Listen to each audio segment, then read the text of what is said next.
to the second lecture in this distinguished lecture series. This initiative has been realized through the generous collaboration of the Lahore Literary Festival, with whom the Marta Palace Museum has partnered with to extend the festival's reach here in Karachi. This evening, we are honored to host Professor Eduardo Manzano, whose scholarship bridges Spanish, Islamic, and global medieval histories, with contemporary reflections on identity, memory, and cultural inclusivity. Born in Madrid in 1960, Professor Manzano earned his doctorate in medieval history from the Complutense University of Madrid and an MA in Near Eastern Studies from the School of Oriental and African Studies in London. He currently serves as a research professor at the Center for Human and Social Sciences of the Spanish National Research Council, of which he was also director between 2006 and 2012. He has also held international appointments, including time as a visiting scholar at St. John's College, Oxford, and a visiting professor at the University of Chicago. Among his most influential works are Conquerors, Emirs, Caliphs, the Umayyads and the Formation of Al-Andalus, The Caliph's Court, 4 Years in Cordoba of the Umayyad Caliphs, and the History of Muslim Societies in the Middle Ages. His presence today enriches our series by offering a comparative lens on the enduring legacy of Al-Andalus. I would now like to invite our Managing Trustee, Mr. Hamid Haroon, to say a few words. Thank you.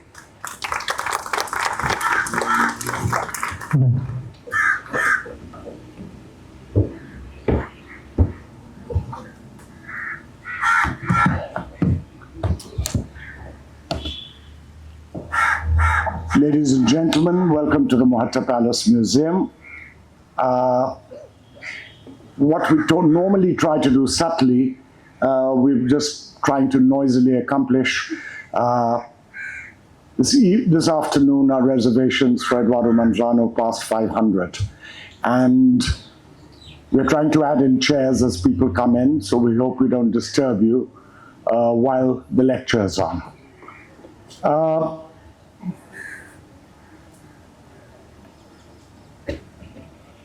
Sumaira has told you about Eduardo. I was lucky enough as a trustee of the Lahore Literary Festival to meet with Eduardo in Lahore.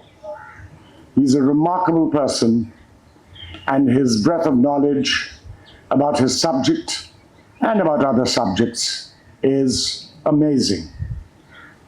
You feel, perhaps rightly, that coming from this part of the world, we look at countries in Europe and the West, and we assume that we're the only ones with troubles. Let me assure you that people like Eduardo, whose discipline is with multicultural history in Spain, are perhaps equally in trouble. They're constantly poised on the edge because there is a noisy wing which gets noisier in Europe as time goes by, which believe that the study of the Muslims in Spain and of other multicultural identities is not strictly in line with a kind of modified view of racial purity which exists. We have that loony fringe here as well, and we create different manifestations of it. Intolerance is now an international phenomenon. In an age of intolerance, to have Eduardo come and speak to you of that wonderful vision, for those of you which haven't seen it. He's not a fan of Granada as the town is presently going in terms of its cultural monuments and its interaction with the living settlement of Granada. But on Cordoba, he's softer. The Mezquita or the Masjid al-Qurtuba, which exists up there, is a living monument of accommodating, inclusive culture. Not always accommodating and not always inclusive, but nevertheless a principle of the extension of power, which converted into something akin to a humane document. So he's not only aware of that, but he's doing phenomenal work now on the Madinatul Zahra, for those of you who've dealt with the one-way system in Cordoba town as you go and see the mezquita or the mosque.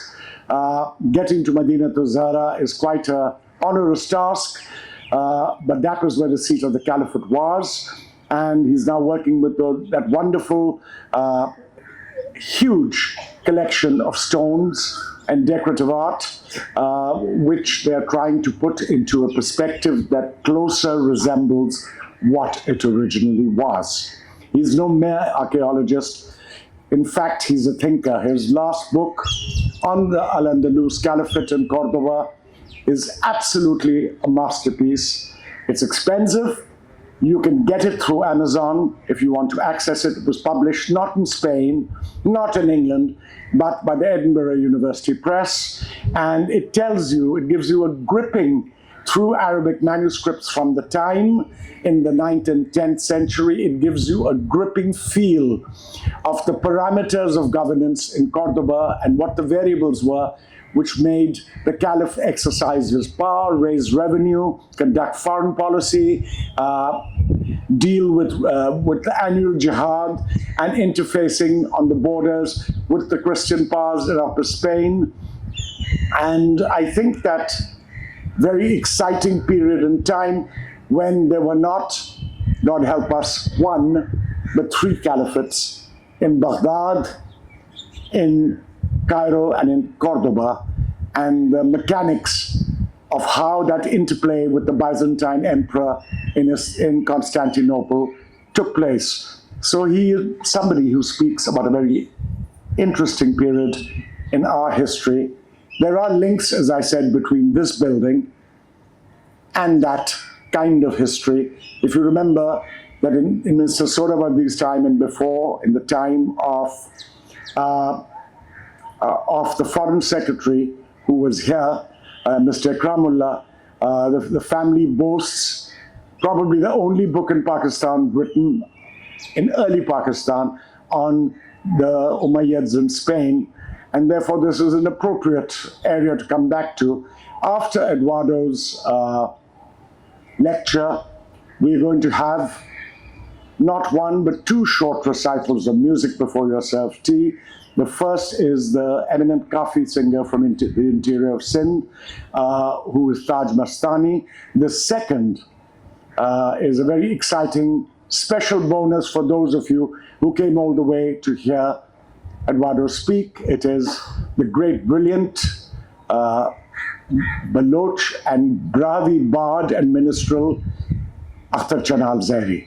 So these diverse strains which help provide music to, we would not say music-starved Andalusia, but to a very vibrant plant of indigenous music there through Iraq, Iran, North Africa in that period, particularly in the Umayyad period when the minstrels from Sindh moved in large numbers and were recorded in Iran, Iraq, and Egypt. But the exact route into Andalusia is not known. Whether it was as more probable from the south of North Africa rather than through the Gypsy belt in Eastern Europe, we will never know. But what we do know is, ladies and gentlemen, Eduardo Manzano has gone to Lahore for the festival. He's traveled thousands of miles to come and speak to you and enlighten us. So please give him a rousing cheer, Eduardo.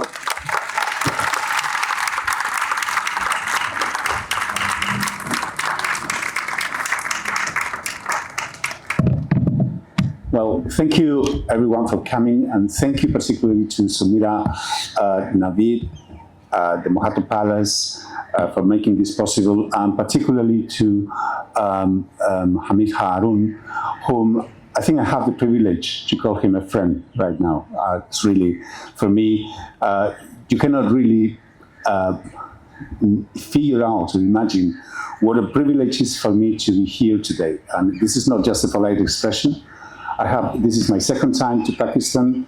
And I have to say that whenever I come here, I learn many things, not only about the country, the people and everything, but also different inputs about my work. I have a very rare occasions to speak to people with the depth, the understanding, the perspectives that are given to me on the work that I do as a historian. And this is something that is invaluable, I can tell you, because we really need sometimes historians to get out of our academic bubble and to talk to people who can be responsive to the work we are doing. So thanks very much, really. I'm really very, very honored to be here today with you. What I'm going to speak today is about the Caliphate of Cordoba. I don't know if we have the slides. What I'm going to show you is not only my work, it's the work of many different people. In the last 30 years in Spain, there's been a golden age for the study of Al-Andalus, how we call Muslim Spain. And the thing is that we have made phenomenal advances on the knowledge and the historical knowledge on how this Al-Andalus worked. And I'm going to give you some little glimpse of how this worked in the Umayyad period, particularly in the Caliphate period. And this is going to be, for me, an important occasion, and I hope that it will engage you as much as it engages me. Thank you very much. I would like to start by showing you this aerial picture of Cordoba. It was taken by, it was painted by a French painter, Albert Gaston, in 1853. And it's interesting because it's the first view of Cordoba from the air. Because he took a globe and elevated to the sky, and he was able to see Cordoba from a perspective that no one had seen before. Now, if you see this, you can see the Guadalquivir River here. Here is the Roman bridge. Here is the Mosque of Cordoba. Here, the famous Mosque of Cordoba, and the subject of the famous poem by the Pakistani poet Muhammad Iqbal. And here, this part of here, which nowadays houses the episcopal palace, used to be the palace of the Umayyads in the from the 8th to the 10th centuries. And it's quite interesting, this view, because it shows you the ancient walls of the city having expanded as much as it has today. And it's also interesting because you see some towers here. Most of these towers are churches, and they were former mosques at the times of Al-Andalus. Now, I would like to show you the famous Mosque of Cordoba, obviously, and particularly the famous mihrab. And the famous mihrab by the Caliph Al-Hakam II was commissioned by him. It was finished around 970. But I want to show you one particularly aspect that is particularly interesting. It's these inscriptions, which are here and here. You can forget about this. This is a 19th century invention.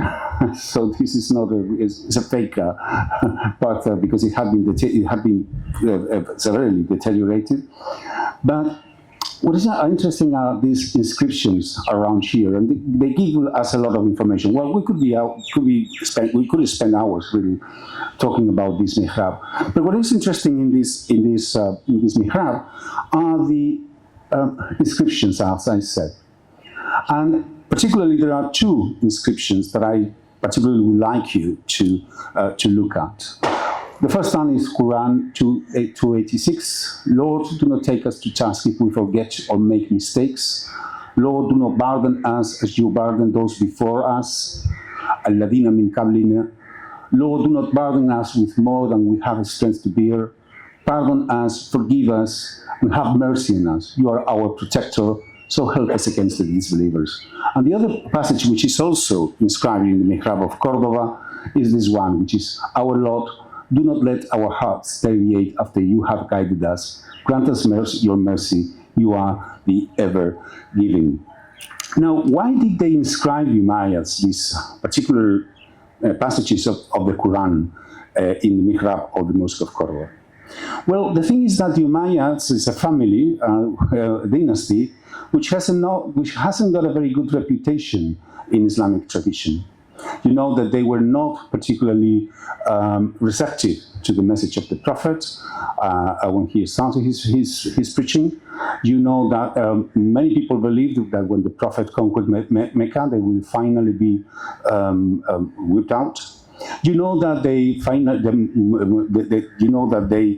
prevailed after the first conflicts during the period of the Rashidun Caliphs, and very unexpectedly. No one really expected the Umayyads to take over the power. You know that they became caliphs of Damascus, and you know that they were overthrown by the Abbasids in 750. And it was a very traumatic event at that time. The Abbasids, what they did was massacre all the members of the family. And the Abbasids also, what they did was to desecrate the tombs of the former Umayyad Caliphs. And some poets of the Abbasid court were particularly fierce against the Umayyads. Hashim are they who summoned to gardens of paradise, but the Banu Umayyads belong to the dogs of hell. So, against all odds, however, the Umayyads survived.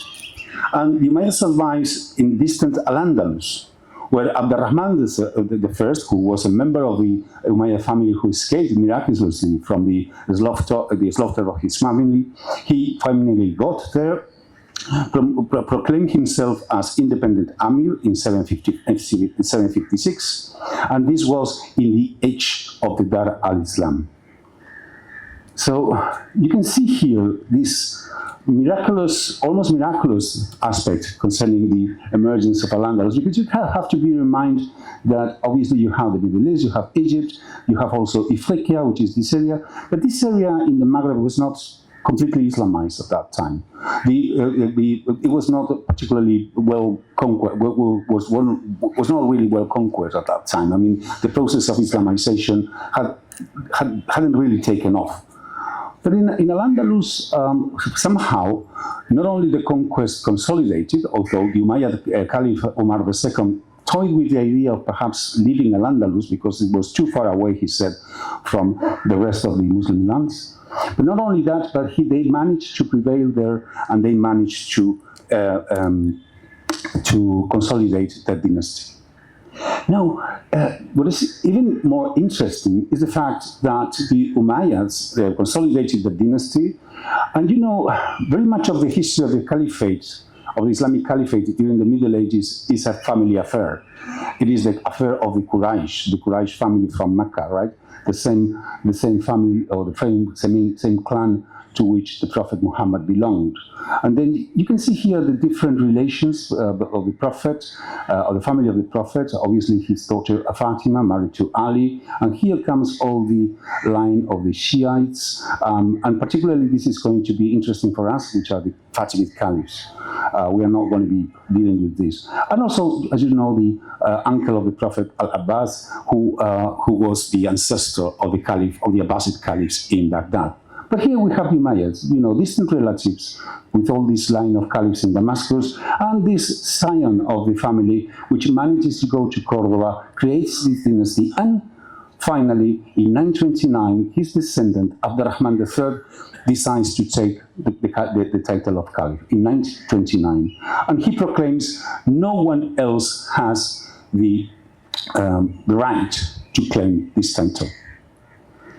Now, the Caliphate of Abdurrahman, he's succeeded by his son, Al-Hakam II, who will be succeeded by his son, Hisham II. Now, the time at which Abdurrahman III took over, proclaimed himself Caliph, was a momentous moment, a momentous time in the history of the early Caliphate. Because in 909, this branch of the Shiites, the Fatimids, have managed to take over in Ifriqiya, which, as you can see, which is here, right? Now, the proclamation of the Fatimid Caliphate in 909 was a big shock throughout the whole Dar al-Islam. Suddenly, for the first time, the Shiites seemed to be able to be taking over power. Now, some people were arguing that the Fatimids were impostors, that they had invented the genealogy. But the Fatimids had a very powerful, and this is something I want to stress, they have a very powerful political program. Because they said, we are beginning in the 4th century of the Hijra, that was the corresponding with this time, and big things are going to happen. Finally, a descendant of the Prophet is going to make the revelation, is going to unveil all the elements, all the hidden aspects of the revelation. It's a very sophisticated, incredibly complex ideology, the one that was sponsored by the Fatimids.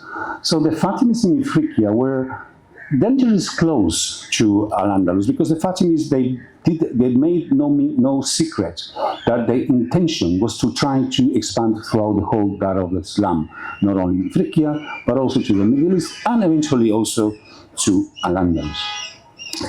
Now, this is the line of the Umayyad Amirs. So this is a very bad map, but accurate map. It's a bit horrible, but anyway, gives you an idea of how fragmented the Mediterranean was at that time. You have the Umayyad Caliphate here. This is 923.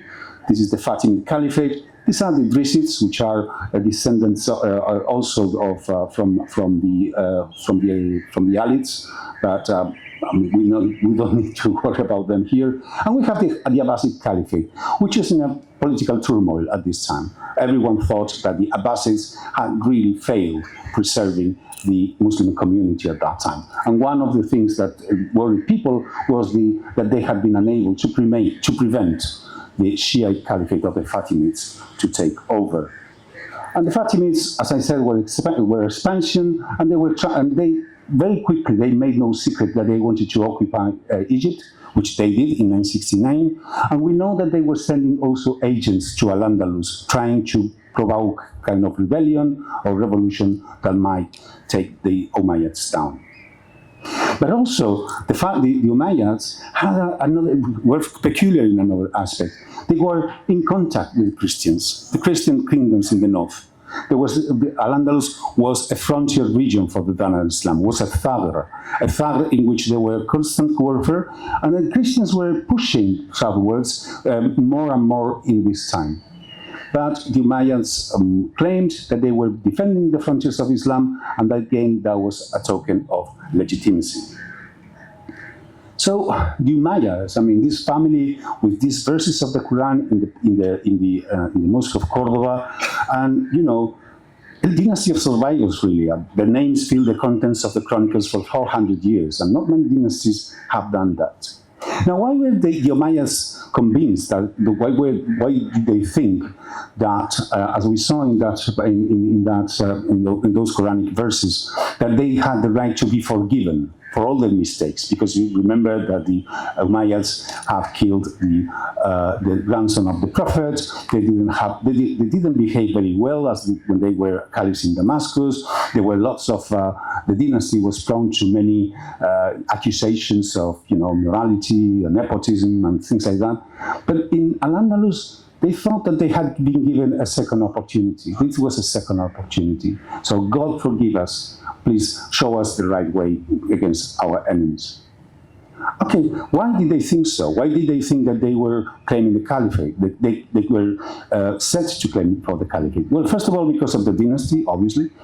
But there was also another aspect, because they were ruling in Al-Andalus in the 10th century in a society that had become deeply Arabized at that time.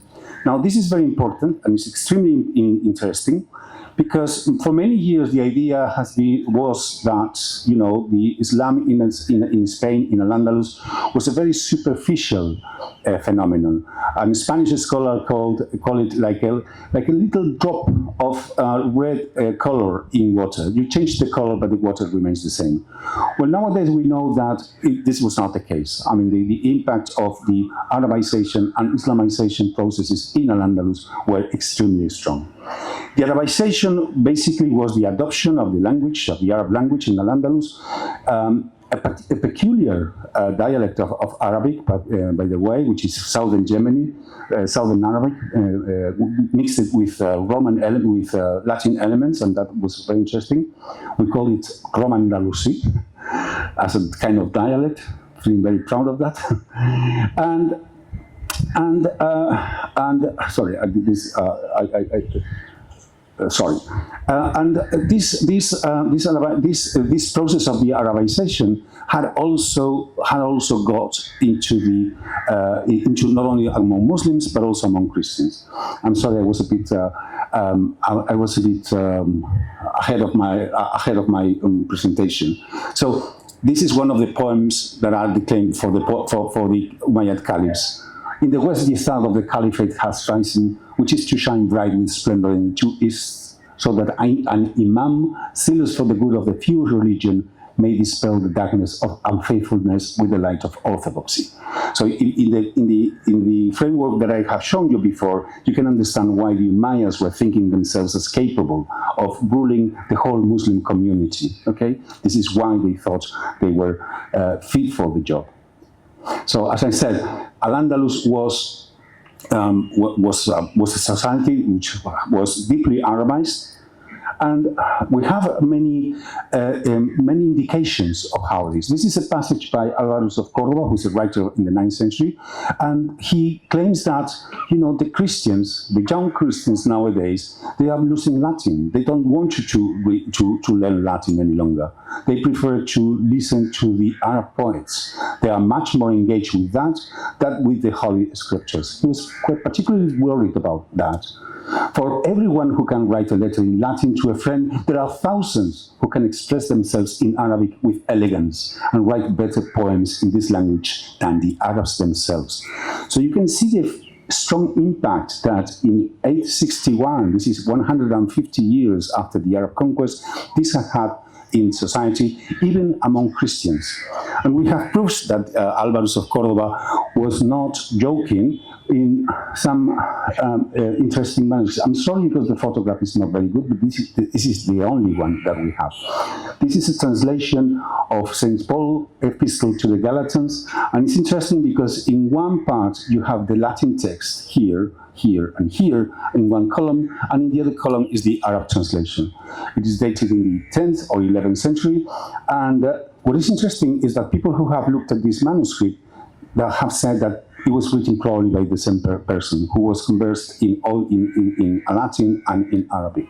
We have other examples of the Gospels, for instance, being translated into Arabic at this time. We have other examples of Psalms being translated also into Arabic. So the Christians of Al-Andalus somehow had assimilated Arabic culture by that time, and this is why we call them Mutharib. Now, not only the Christians were Arabized, also the Jews in Al-Andalus were Arabized.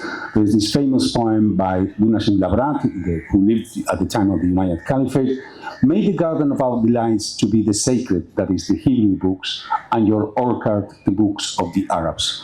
So this shows you to what extent the Jewish culture in Al-Andalus at that time had become deeply Arabized. And actually, the poets, the Jewish poets in Al-Andalus were writing with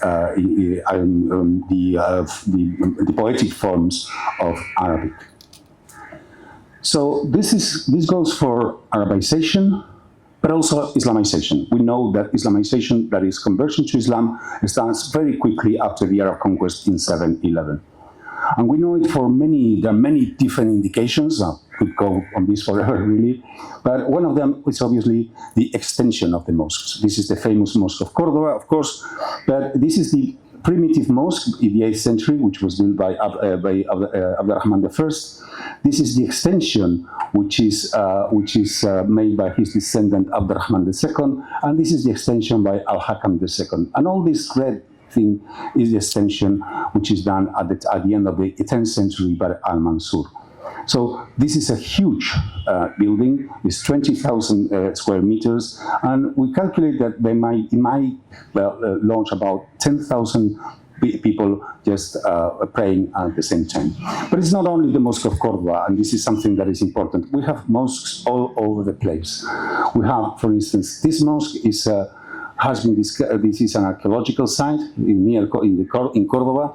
We know I have been able to, although some writers say that in Cordoba in the 10th century there were like 400 mosques. I haven't been able to check this number, but I have been able to document 100 mosque in Cordoba, which is an awful lot of the well. So one of these small mosques that we call them quarter mosques is these are the archaeological remains.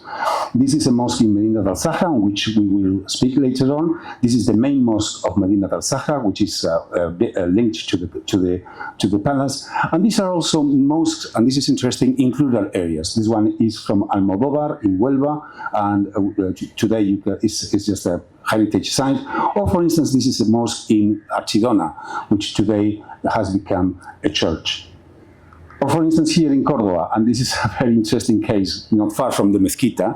Not many people go and visit this place. This is the Iglesia de Santiago, about 500 meters from the Mosque of Cordoba. And you can see that nowadays a bell tower, but if you look inside, this was a minaret, okay? The minaret has been reused as a bell tower, okay? But you can see perfectly well that this is, the caliphal arches here and so on. So this is Islamization, okay? I could just go on. Now, there's another thing regarding Islamization that I want to make clear here today, is that we, in Spain, in the School of Historians to which I belong, we regard Islamization not only from the point of view of conversion to Islam, which is important, obviously, but also in terms of social change. And why I'm saying this? I'm saying this because the Islamization process in Al-Andalus also went hand in hand to a social change, by virtue of which the social structure of the country, the economic structure of the country changed dramatically. In what sense? It changed in the sense that it became more urban, it became much more expanding craftsmanship, trade, instead of the agricultural areas. I mean, not that they were neglected, but that the dominant activities were the urban activities, the activities of artisans, and the activities of traders. This was the backbone of the Al-Andalus society. It was a urban society. Not a rural society as it had been previously, or as it was in the north of Spain, in the Christian kingdoms. This was a very urban society with a very dynamic urban population of artisans, traders, and so on. So you can see this in this map, in which I have tried to show you the main cities that emerged during this period. Okay, this is the map of Al-Andalus, this is the frontier, this is the Thagr, this is the Reino de León, the Christian kingdoms. But these are the main cities which are mentioned in our sources. And other sites here, there are also important places, but there are mainly towns. But we have a number of important medinas in Al-Andalus with a population that is quite high, and that archaeology in the recent years has shown that expands very rapidly in the suburbs of many of these cities, as is the case of Cordoba. So a urban society is a process that we link it to the process of social change in Al-Andalus. Now, in this society, which was Arabized, was Islamized, and what had changed dramatically, the role of knowledge is very important. And the role of knowledge, for me, is perhaps one of the elements in the Al-Andalus society which is more impressive, I have to say. Now, we know the role of knowledge, we know it through a very peculiar literary genre, which are called biographical dictionaries.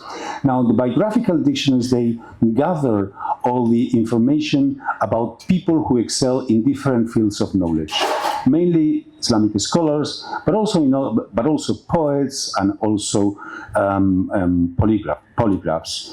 But the interesting thing and the impressive thing is that the Andalusians, they have all these biographical dictionaries, which are mainly what we will call registers, the registers of people. So you would have the biography of a certain individual who says his name was this, and that. He was born in this year, in this city. He had these students. He had his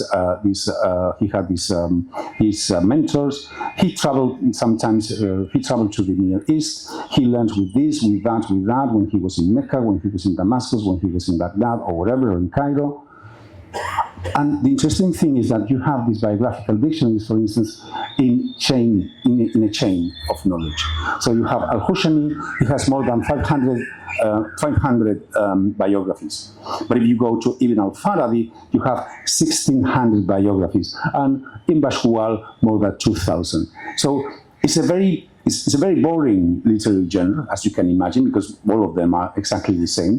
But it gives us a precious information, which is the genealogies of knowledge. You can connect these people who were the students, and it goes from the 10th century. This is the earliest work this is the earliest biographical dictionary that we have by Al-Hushani, and it goes until the end, practically, of Al-Andalus in the 15th century.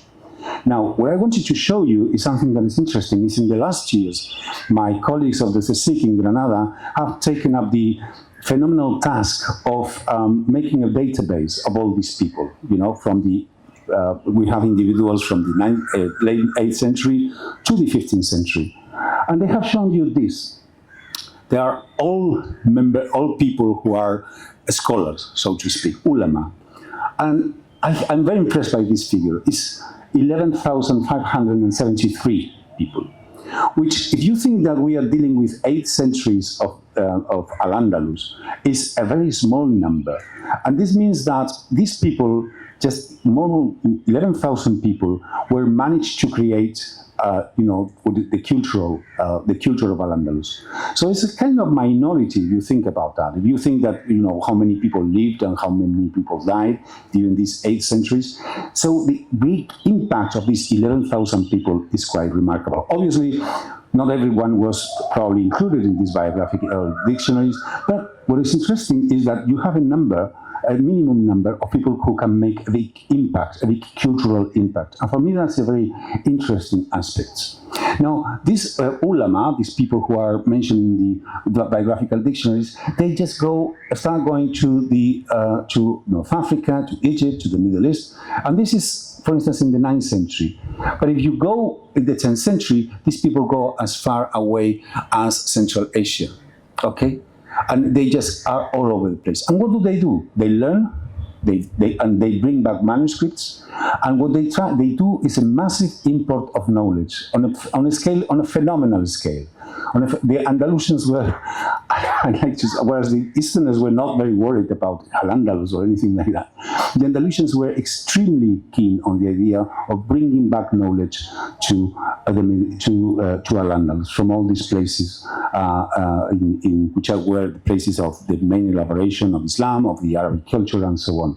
So things were get to know in Al-Andalus very quickly. And this is something that, again, the Umayyads were quite proud of it, because many times they sponsored these travels. Okay, so the result of this, and this is interesting, was a phenomenal amount of literature on legal matter, on Islamic theology, and so on. But the interesting thing, and this is that the Umayyad Caliphs were not only interested on the Islamic heritage or the Arab heritage, they were also interested in other different heritages from other cultures. The library of Al-Hakam II in Cordoba, the Caliph of Al-Hakam II, have 4,000 manuscripts. And of course, many of them were Qurans, many were Islamic law. Islamic law is a very, very active field in Al-Andalus during this period. But also he had the manuscript on the Torah, on the Jewish Torah. He had manuscripts from historical works by Latin authors. He had also a very interesting work, which is this Dioscoride, the Dioscoride on Materia Medica. Dioscorides had been a classical physician who had written this book about the Materia Medica, which has a lot of different herbs and different remedies for pains or diseases or whatever. And the interesting thing is that this book, which had been written in Greek, had been translated in Baghdad in the 9th century. But the translators in Baghdad had thought that they not always could identify all the different species, the different herbs that were prescribed in this work by Dioscorides. So they left it and finished saying, well, we don't know exactly what this particular Greek work means.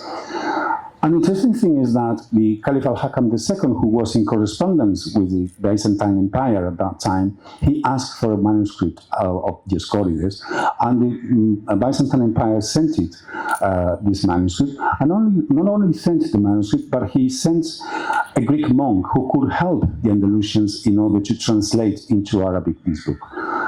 This image here is not obviously of the manuscript of al-Hakam II, but it is a medieval copy of the manuscript, a late medieval copy.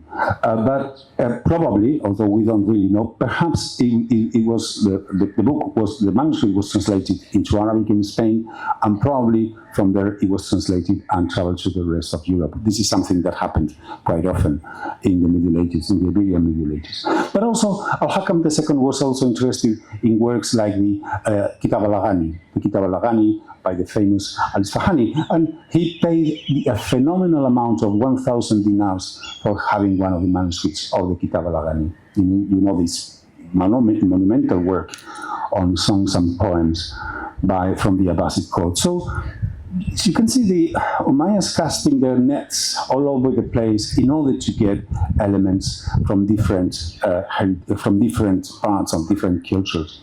And this is something that shows. This is very unusual. This is in Madinat al-Saha, and it's a Roman sarcophagus. Now, this Roman sarcophagus it depicts a very mythological scene. Meleager hunting the Caledonian boar. It's been, it's a classical Roman sarcophagus from about the 2nd century Common Era. And it has been reconstructed, and many other things in the Sahara. I'll show you later on. But this was placed in this. We know that it was here, placed in this here, for ornamental purposes, but also in order to claim the pre-Islamic past of the Iberian Peninsula. There was also a very conscious attempt to try to integrate other elements that were around in Al-Andalus at that time. Different strings, different heritages, different elements that were put together under the unique blend of the Umayyads. So that brings me to another thing. They have an Arabized society, an Islamized society, a society in which they have a very strong knowledge base from different backgrounds. But the Umayyads also have a political program. The Umayyad Caliphs, they have a political program. And this is something that, for me, has been one of the most interesting things about the Caliphate. Now, what was the political program of the Umayyads? Well, the first, of course, as you can imagine from the Quranic verses that I showed you before, was that they were trying to portray themselves as good Muslims, but also as guardians of the orthodoxy. The Abbasids had not been able to prevent the rise of the Fatimids. The Fatimids were impostors. They were manipulating. They were making totally unintelligible the message of the Prophet. So the Umayyads they were left as the only guardians of the orthodoxy, and this is something they really pushed. But who was the one who prescribed the orthodoxy? And this is something which is tricky, and because it's a question that is not easily answered in the 10th century. Obviously, you would say the Caliph. Of course, the Caliph has the spiritual role as guardian of the orthodoxy, but also the Caliphs.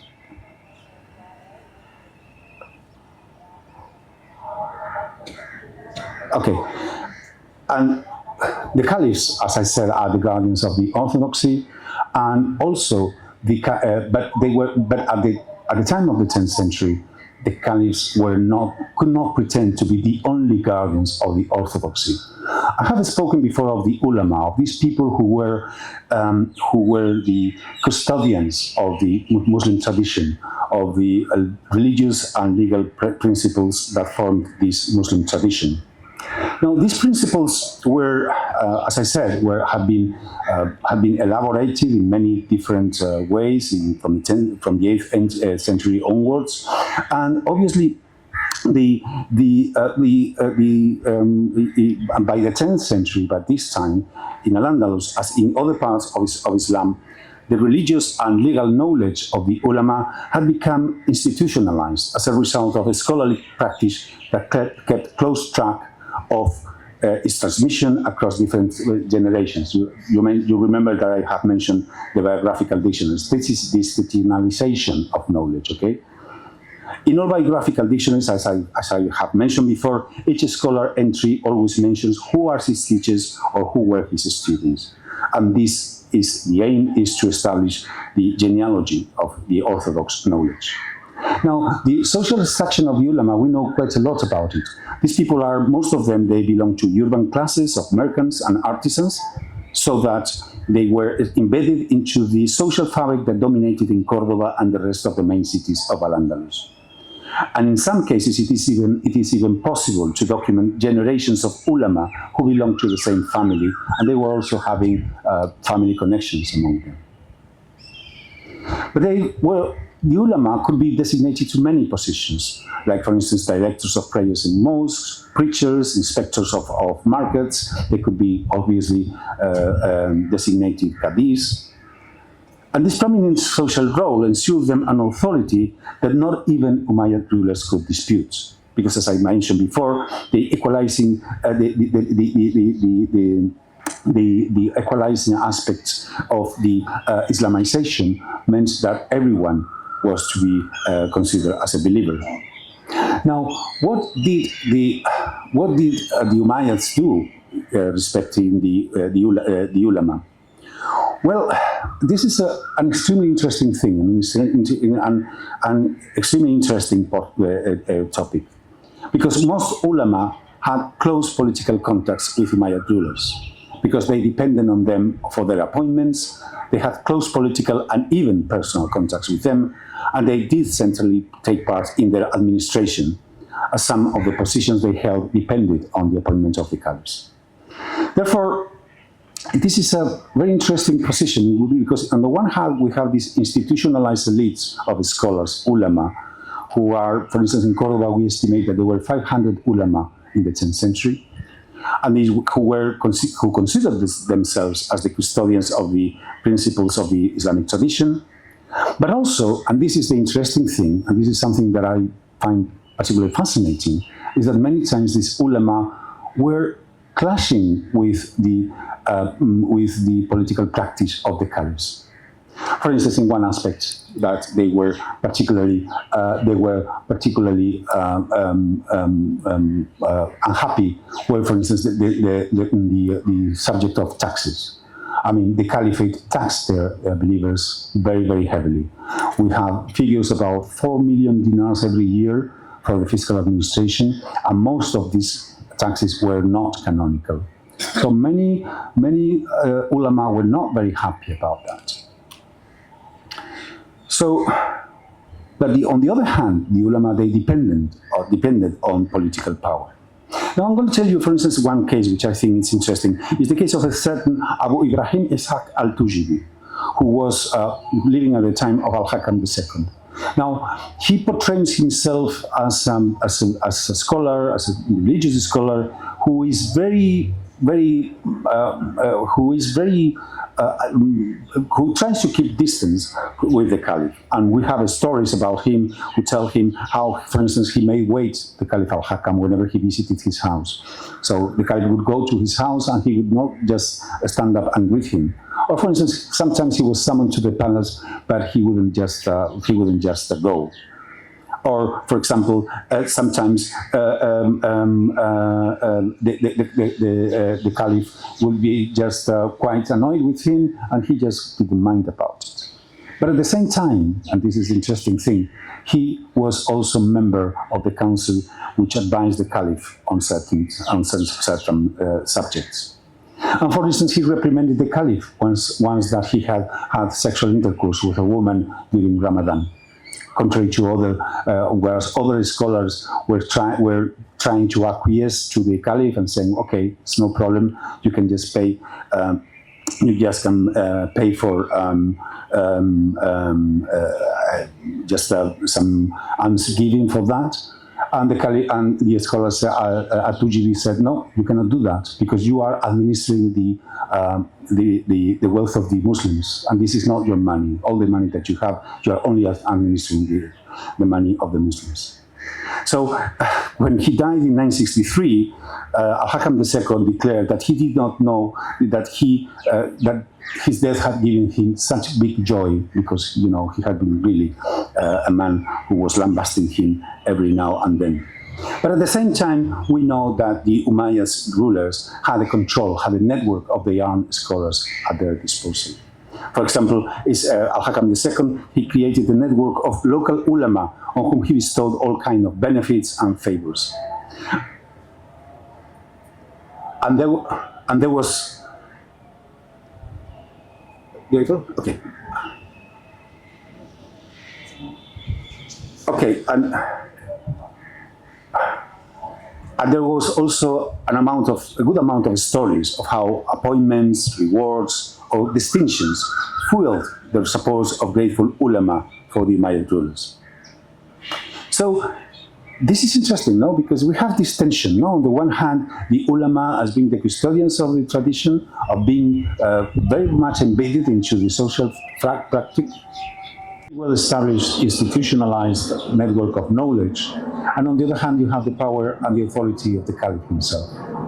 And this brings me to so there's a tension, a constant tension between this throughout the whole history of the Umayyad Caliphate. The Caliph, for instance, one of the ways in which they tried to take control, for instance, was to administer themselves justice through one position, which was called the Sahib al-Masalim. But also, there was another aspect that the Umayyads, they really made a big element for their political program. And it is a concept of maslaha. This concept appears in letters and rescripts of the Umayyads many times. Now, maslaha is a word which basically means something that is good, correct, or beneficial, and specifically means a source of cause of well-being. But it is usually translated as common good or even common welfare. And there's an elaboration of this concept in later times, but what is really particularly impressive is the fact that we have maslaha in Umayyad times, in the political writings of letters and rescripts by the Caliph. For instance, we have letters in which the Caliph refers, we are making our subjects more prosperous because our policies are bringing them the common good. Or we are going to do some reparations in the street because this is going to be for the common good of the people. Or we are going to do something on opening a big avenue because this is maslaha. This is something that will benefit all the believers. So this is something that was quite interesting in the sense that they really have this political thought that the orthodoxy, the keeping of Islam, but at the same time the idea of trying to care for the interests of the community was something that moved them from a political point of view. So the equation that combined divine revelation with its preservation by the Caliph, along with the eradication of innovations, of heresies, of things like what the Shiites were saying, and multiply the effect of the Caliph's just rule. And all this resulted in the community's welfare, in the maslaha. Now, this is quite extraordinary because, as I said, I think that there is this idea that the Umayyads were trying to really make very, very, very powerful for them. Because of course they had this problem, no? For instance, the phenomenal amounts of taxes that were, for instance, taxed every year. This is, for instance, one of the hosts that has been found in Cordoba. It's 20 kilograms of silver, and it's an awful lot, as you can see. So we have stories, for instance, about ulama who are very extremely critical to tax collectors. And they, at the end, they have to recognize that were it not for the rule of the Caliph, were it not because the Caliph is a good ruler, they could be totally, erased by the social movements of the time. Now, all this political program, and I'm going to finish with that, was reflected in the big construction of the city of Medinat al-Sahra. Medinat al-Sahra is located about 8 kilometers from Cordoba. Here is Cordoba, and here is Medinat al-Sahra. Okay, it's here, and this will show you how it looked like in the 10th century, more or less. This is the center of Cordoba. This is the Medina of Cordoba, surrounded by suburbs, different suburbs, and a number of ways that took you to Medinat al-Sahra. Now, Medinat al-Sahra is not at the crossroads. Medinat al-Sahra is a place you have to go. You really have to go in order to see the Caliph. Medinat al-Sahra, I could spend hours really talking about it. What you see here is not the remains, is not a city preserve. It's not like the Alhambra. This is the result of archaeological work. Okay, there have been excavations at Medinat al-Sahra since the beginning of the 11th century. So of the 20th century. Sorry. This is a view from the west, and the other is a view from the east. This is what we call the Alcázar. Okay, the palace of the Caliph with different administrative buildings. Now, what is interesting about what is interesting is we only know 1/3 of the city. The rest of the city is here. We know that because prospections have shown us that there was an actual city here with streets and so on. This will be excavated by the next generations. We will not see it anywhere. And very rapidly, what I want to show you is how we are trying to figure out what was basically a ruin. This is the main entrance. This is one of the administrative buildings, the house of the viziers. These are some of the productions that were produced in Medinat al-Sahra: pottery, metalwork, ivories. Also, this is also metalwork. This is a casket that was given to the heir Hisham II by his father. Also jewelry, and the city reaches its splendor under the Caliphate of Al-Hakam II, right? With great processions, great receptions, and so on.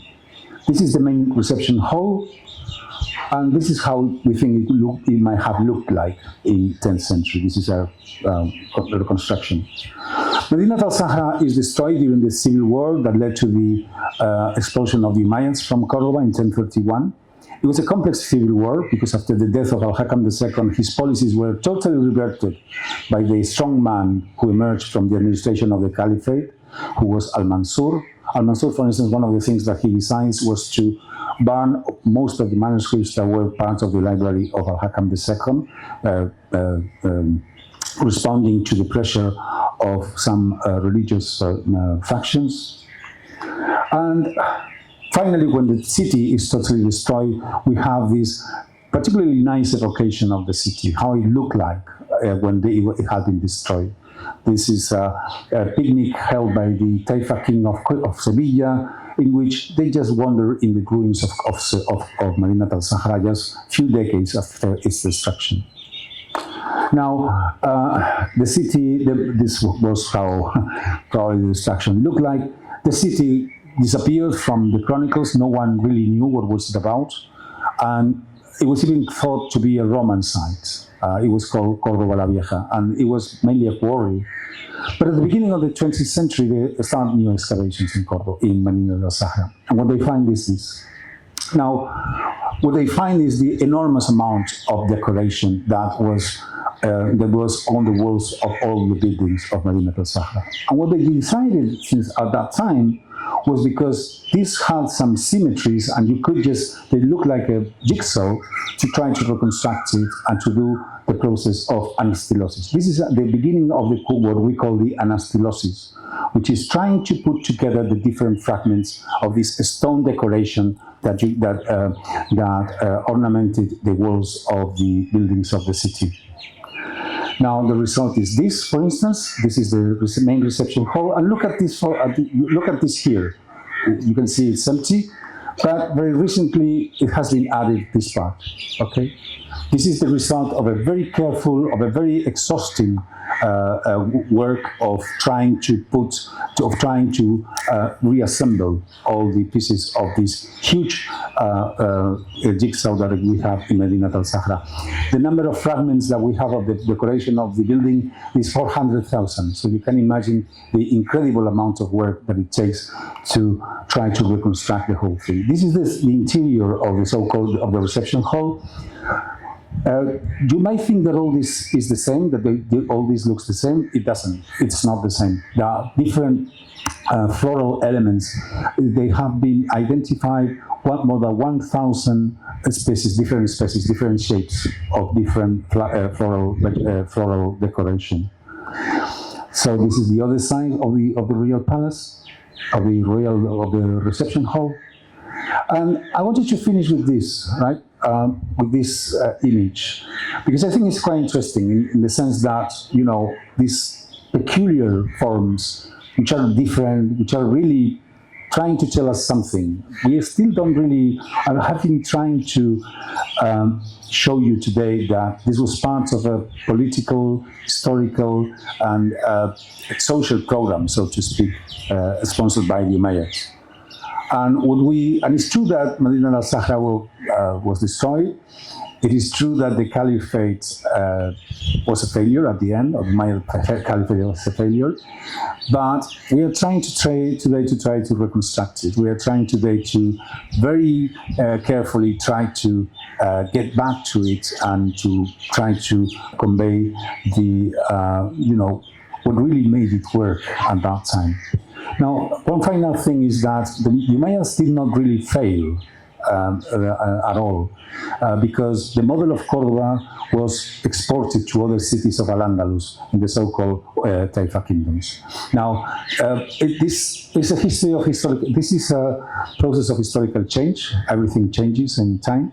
And as I said, what we are trying today, and we're trying today with in this lecture, is to convey you some of the ideas that moved these people who lived 1,000 years ago. Well, thank you very much for your attention.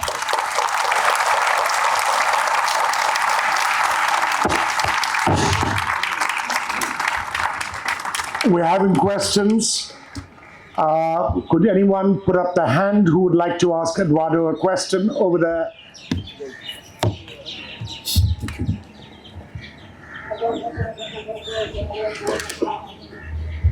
Thank you very much, sir. My name is Muhammad Naman Rafi. My question is, this is your main argument about Umayyads not being authentic. It holds good when they were in Hijaz, right after the Rashidun, but so far away from Arabia, I guess by the greater concept of Asabiya, they were more authentic than the other Arabs there. To make home this point, I would, again, Al-Mansur is the right person to pick up as an example, because he, despite being so powerful, he wasn't able to... I'm sorry, I'm interrupting. Please make it brief. These are questions, not speeches, because Eduardo will need to be asked questions by other people here. Sorry. He wasn't able to shed off the Umayyad Hashim, the child, and later on also. So would you think that Umayyads maybe were a representation of the Prophet ﷺ's family in Arabia rather than the villains? I don't think I have said that they were not authentic. I do think that they were incredibly authentic in their political approach. I think that the Umayyads, what they tried to, they thought really that they had been given a second opportunity in Al-Andalus, and that they had preserved the orthodoxy, the legacy, unscathed. Okay. Obviously, other people will contend that. The fact is, they had a very fierce propaganda against the Umayyads and saying that they were totally wrong about everything. But what I would say is that with the Umayyads, the Umayyads, they represent you mentioned Asabiya, but I think that what they try to represent is a different approach that had been going on at that time. You see, they have a memory. They have a memory that they have failed in the East. They have a memory that the Abbasids are failing, and they totally reject the idea that by the Shiites. Okay. So what they try to say is, okay, let's try to put together a different conception of how things should be. We are Orthodox. We are preserving the tradition, Muslim tradition, but we are making it compatible with other elements. You know, with the historical knowledge from the Jahiliyyah. We are making it compatible with elements from other different cultures. We are making it compatible also with this idea that we have brought prosperity to this country. Look, this country has flourished. It has gone so well, and this has been because of our rule. So I think that they are genuinely thinking that they are really somehow they are really on the good track. You know, they couldn't expect. I mean, when when you look at the receptions in at the peak of the Caliphate, no one could imagine at that time that 30 years later or 40 years later, the whole thing would be totally destroyed. It was totally unthinkable. But it was a series of circumstances that came and that finally wrecked the whole political project of the Umayyads. Okay. Hello. First of all, I'd like to thank you for a very enlightening talk. It was most interesting. I have one small question. You mentioned that the manuscripts were in Latin and then translated into Arabic. But my question is that at that point in time, wasn't the Arabic scholarship in science and astronomy, in medicine, wasn't it more advanced? So how was it that it was being translated from Latin into Arabic? Okay, that's an interesting question. We are talking about the 10th century, okay? And at this moment, they are translating, I think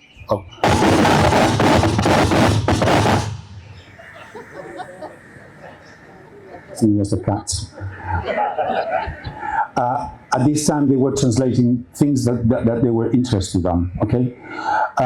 The big movement of translation from Arabic into Latin takes place 2 centuries later, in the 12th century. This is not the time. At this time, the Christians still are not translating any Arab texts whatsoever that we know, okay? It is a later stage. It's 200 years later when they start the translations, particularly in Toledo, also in Catalonia, in several places. So this is the moment in which, you know, you have to be reminded Al-Andalus didn't finish with the Umayyads, it followed.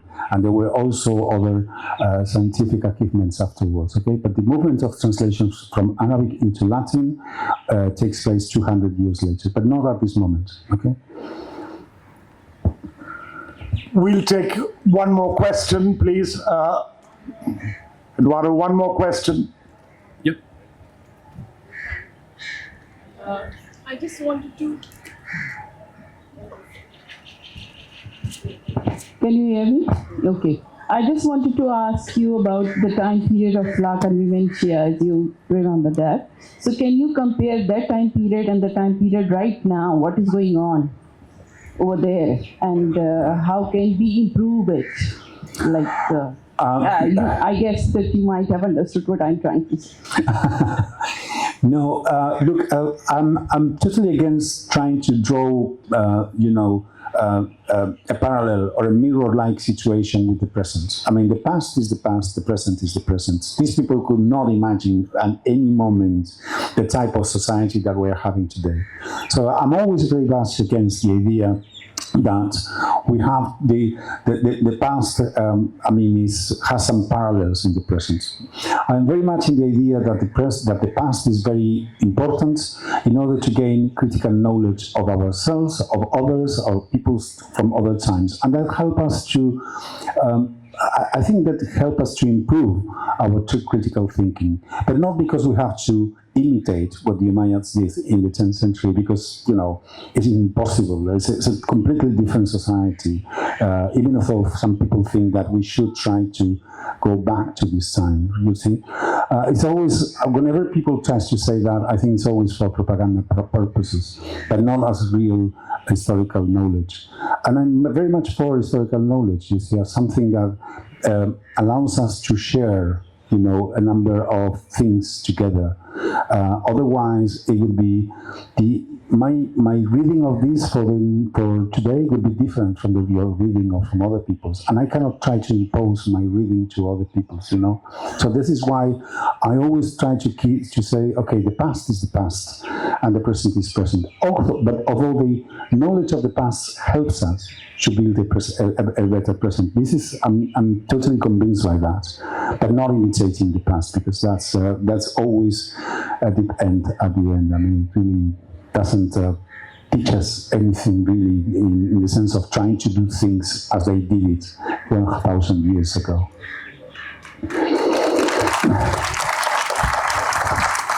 I think,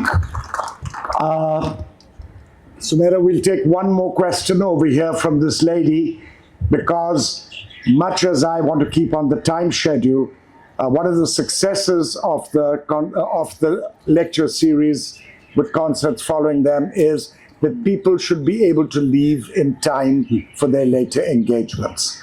So that last question, please. Thank you. Yes, thank you. Maybe I missed it. You said the lineage when you had given the family the Quran. chart. Yeah. You said this, we'll come back, this would be an interesting thing. You didn't go back to that. So the tension at the time of 10th century and all that, when you said political, that slide of yours. Mm-hmm. So would you throw a brief light on that tension prevailed?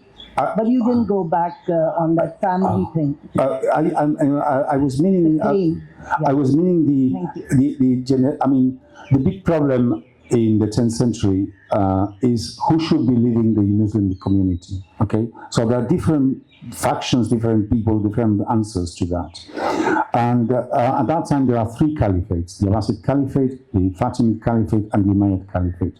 And all of them have different grounds to be the leaders of the community, of the Muslim community.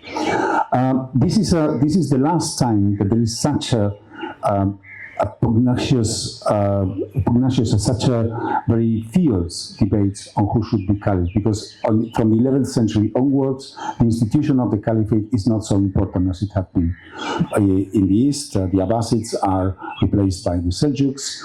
Even the Fatimids themselves, during the 11th century, the power begins to be curtailed by the factions of the administration, and obviously the Umayyads, they fail.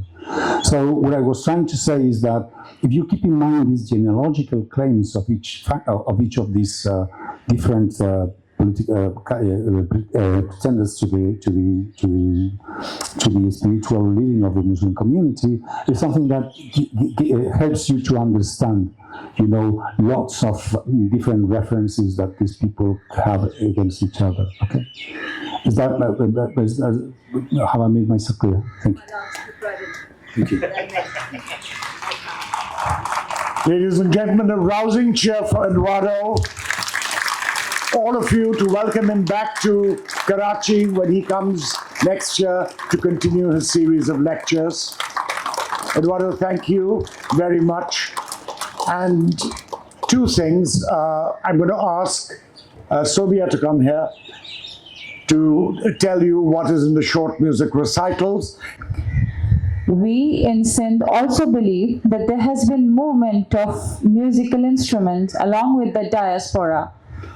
Musical instruments have traveled from Mohenjo-daro and Sindh to the Central Asian countries and likewise, giving rise to unique cross-cultural influences. The music of Sindh has grown in this context, giving it a cultural and linguistic identity, contributing to the flowering of Sindh's arts. It is believed that since early times, an ethnic stock of Sindh took to singing and dancing as a profession.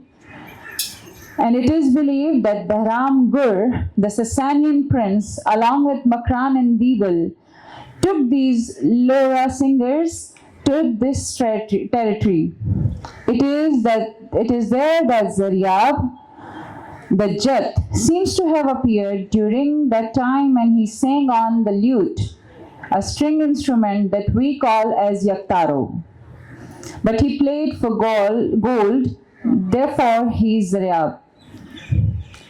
The music instrument developed by Shah Abdul Latif Bhitai, the dambur, has 5 strings.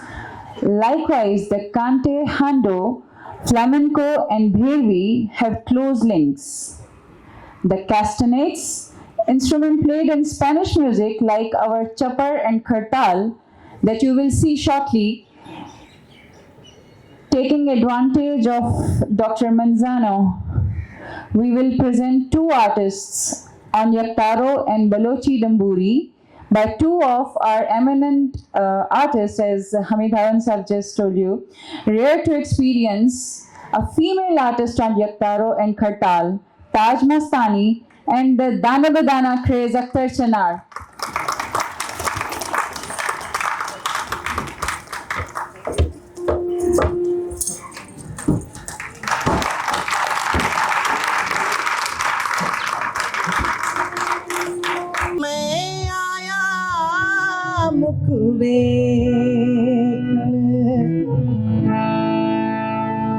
घुंड खोल दीदार विखाओ मैं आया मुख देखने घुंड खोल दीदार विखाओ मैं आया मुख देखने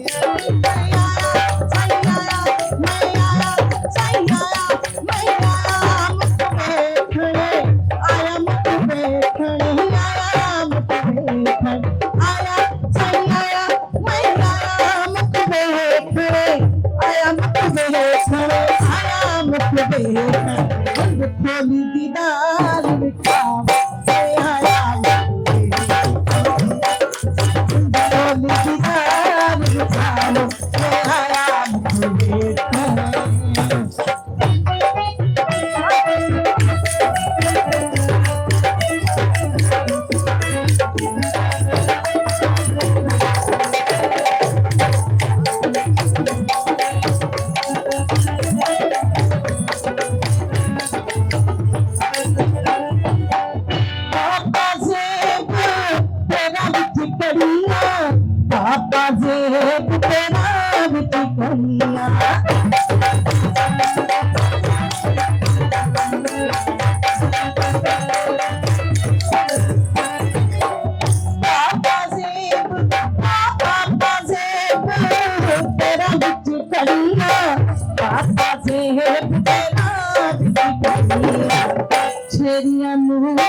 दीदार दिखाऊं मैं आया हूँ तुझे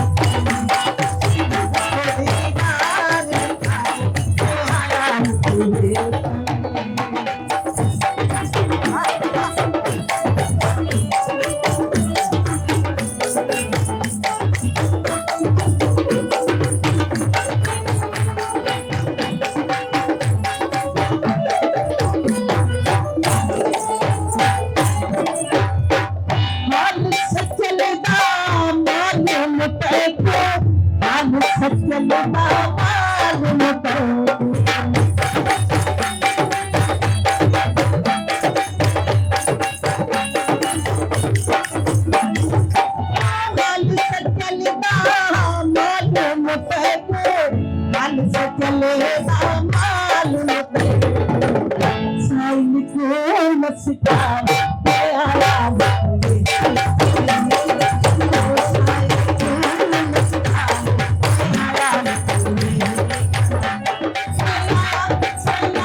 झाडोली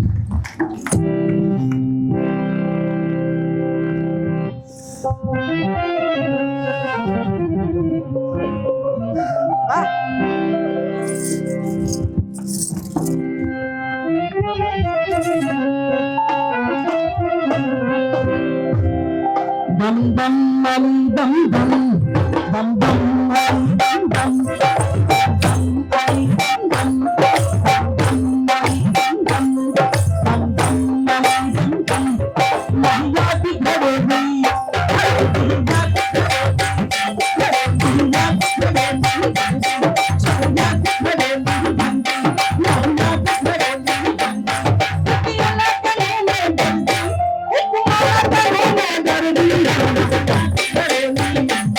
bum bum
लश्कर सलाम अलैकुम ख्वाजा जोड़ तगड़ा खैर मेरा सूद पे खैर बाव कना अल्लाह ना मेहरबानी को अल्लाह ना मेहरबानी को बाजे बगीचे दी वड्डना अब खंदे से लट गड्डना अंतो नमादा बड्डना बाग बाग जेबाओ बाग से छड्ड गिदर मुझदाग से छड्ड गिदर पव अर्दे मदद पव दूजू बर तेन कचारी उस्तना ईते मर्दा का मुस्तना खलचड़ बुरानो हो कना रंदन मस्ती गालो कना ओना अंजामी नो जी जी जी जी सा कना जहरी घटते जा कना जी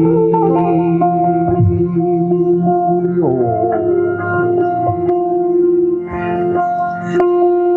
भाई कना मुझसे लाडी दरिए ने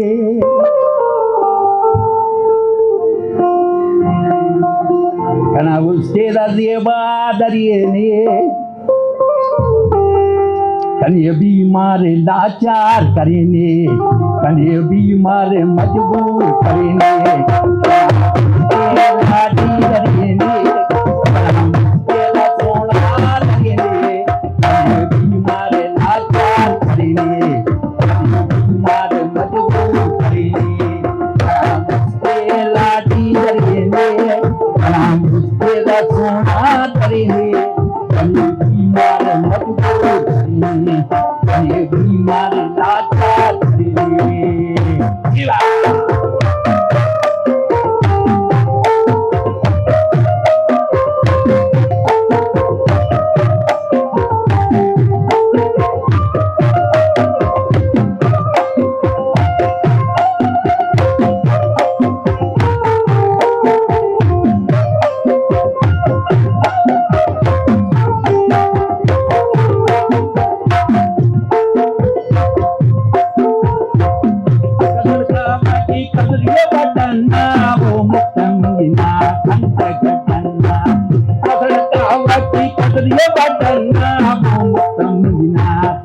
गडन्ना कना मुझके लाडी दरिने कना मुझके रसोना दरिने कने बीमार लाचार करिने कने बीमार मजबूर करिने कना मुझके लाडी दरिने कना मुझके रसोना दरिने कने बीमार लाचार करिने कने बीमार मजबूर करिने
अरे खती खब्बड़ी बचमबो साफ दे टिकती सुनी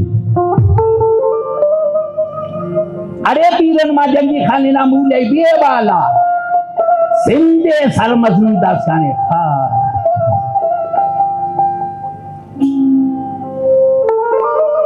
जीवात्रा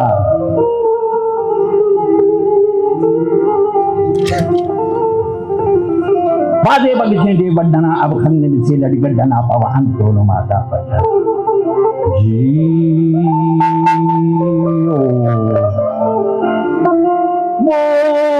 मोदान पदाना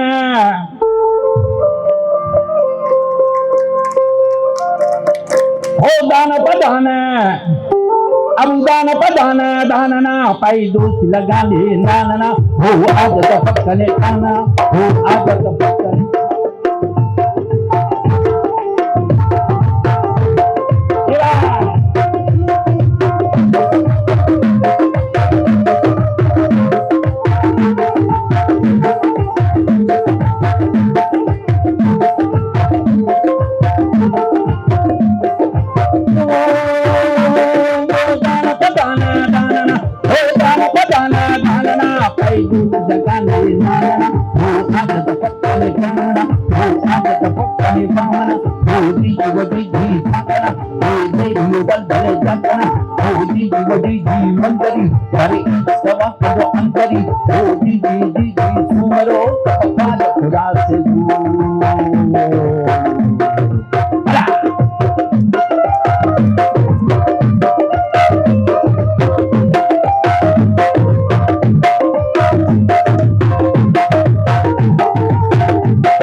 सहारा पर रहरा बर रहरा बर वाजमत कुरान रहरा बर शहीद राजान रहरा बर वाजमत कुरान रहरा बर शहीद राजान रहरा बर नसीबान रहरा बर रहरा बर सी कलंदर रहरा बर मस्त कलंदर रहरा बर सिजल साई रहरा बर भेद दिखाई रहरा बर दस्तगी रहरा बर जी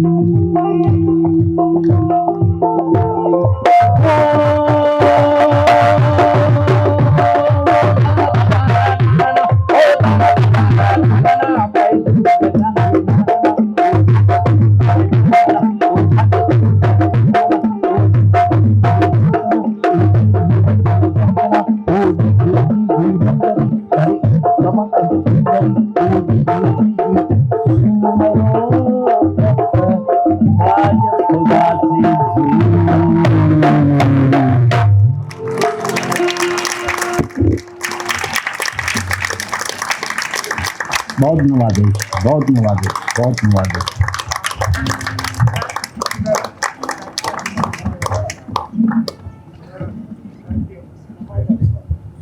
बहुत धन्यवाद। मेला चल रहा है ना कलंदर की बिया का, जरा उस रंग में आते हैं। कचकोल पुलावा कमर बस्ता इलाई दस्तानी कुर्सी ने सनाई।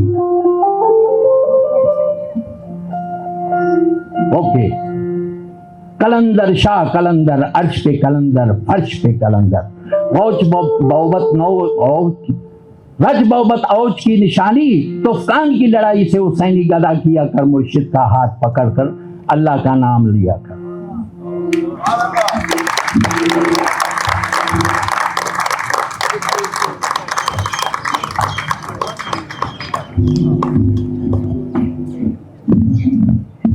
बहुत बहुत शुक्रिया अख्तर साहब। I think we're just trying to keep time.